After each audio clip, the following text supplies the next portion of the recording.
The phrase imposter syndrome has got over 290,000 searches on Google, which tells me that there are a lot of people looking for guidance on overcoming confidence barriers as they feel like a fake or a fraud. So, whether a good or a bad thing, I don't know, COVID-19 has forced people to look for new jobs, start their own business, or retrain for a new career. But the thought of going it alone or starting somewhere new has left many people fearing that they're simply not good enough to succeed. Today, let's talk about the 5 types of imposter syndrome.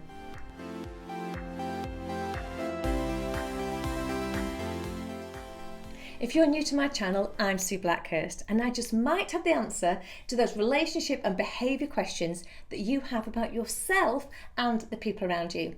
So subscribe to my channel now and don't forget to hit that notification bell so you don't miss out on my weekly videos. And if you want to find out more about who you are, why you behave the way that you do, and how you're perceived by others, then I'm going to give you your very own personality behaviour profile with a 1-hour one-to-one coaching and feedback session from myself. Now, there's limited availability because at just £297 for the full report and for the feedback, you need to email me now with the words, "Tell me who I am," to gain more information. Simply put, imposter syndrome is when you believe that you are a fake or a phony and that any minute now you're going to be found out as a fraudster. But it's more than being modest. You know, when you get paid a compliment by somebody and they introduce you as being, absolutely fabulous or brilliant at your job, and we tend to brush that off, saying something like, it's absolutely nothing, it's not really. This is more about truly believing that you are no way as good as or as competent as other people make you out to be. Now, in reality, no matter how well you do, the imposter syndrome creates this set of feelings of inadequacy and self-doubt. But this isn't just related to their intelligence or achievement, because it's also related to perfectionism and social skills. Because the imposter lives in this permanent fear of falling flat on their face in front of the whole world, knowing that eventually they're going to be seen for who they really are. While some people thrive off the challenge to step up to the mark, as they say, other people will experience and suffer this constant anxiety and self-doubt. No matter where they are, who they are with, or what they are doing, they have this inability to realistically assess and place value upon their own level of competence, which then leads to a series of self-sabotaging behaviour. You see, in their mind, they are living in a constant fear of failure as they try to live up to the expectations of others, which in fact has only got one outcome, and that of course is going to be disappointment. In order to manage and hopefully reduce these negative feelings, the imposter will go away overboard in preparing the work. They'll put in far more time and effort than is actually necessary, but this creates a very vicious cycle. The problem is that they receive praise for a piece of work or a performance or even, let's say a meal that they've cooked, that they believe that the only reason it was any good is because they have put in so much more time and effort to get it right than anybody else would have had to do. And that without doing all this additional work and time of preparation, they would have failed. And in turn, they would have been seen and found out as the fraud. But there isn't just one type of imposter. Studies have identified 5 different behavioural traits. So let's look at the 5 different types of imposter syndrome.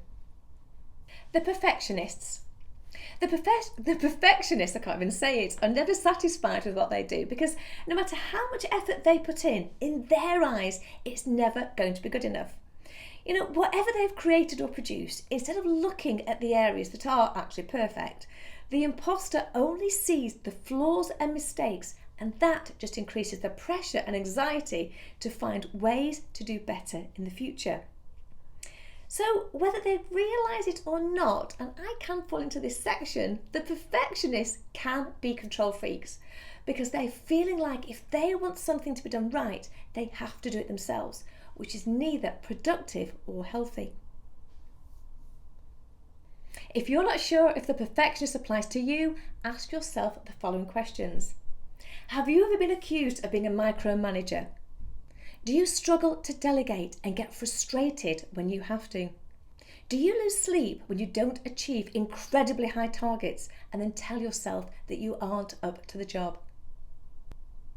Do you feel like your work must be 100% perfect 100% of the time?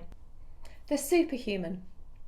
The superhuman imposter has a perceived inadequacy, and they see themselves as such a lesser person compared to everybody else that they almost push themselves to be this superhuman being by overcompensating in everything they do.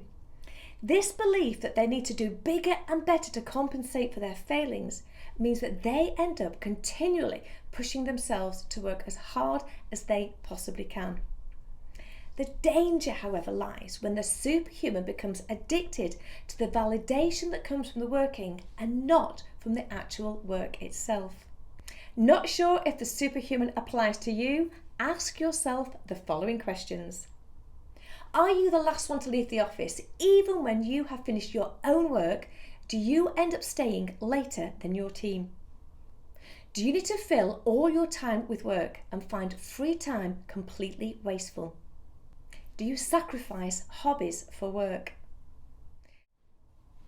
The expert.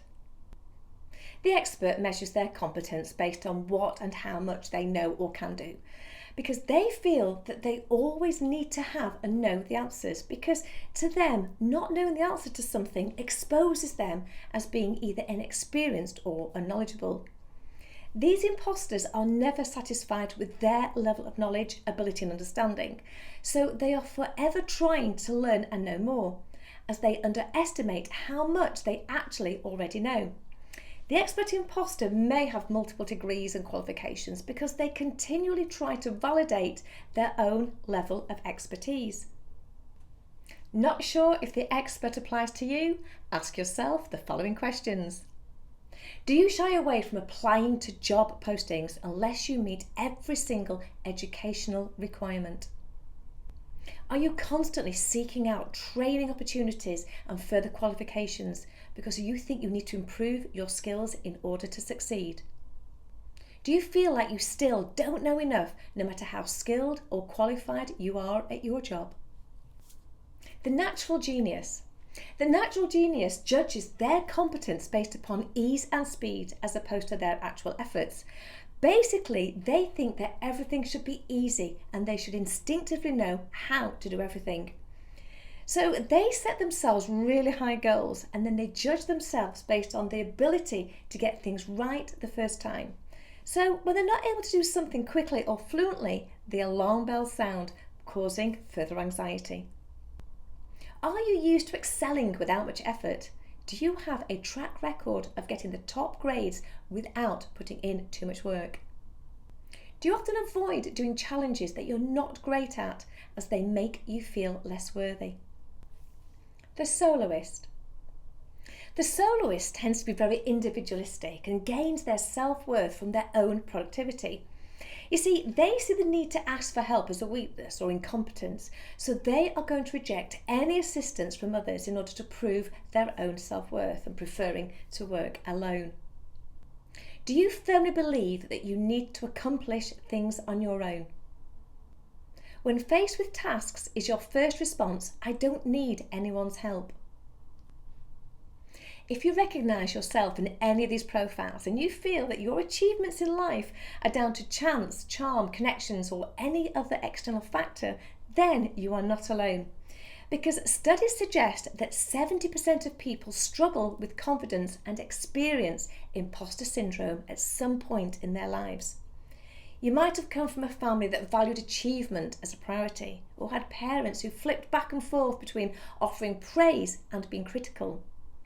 COVID has also forced people to change careers and jobs, so you may need to retrain, and the thought of starting college or university makes you feel as though you won't belong and that you're simply not capable.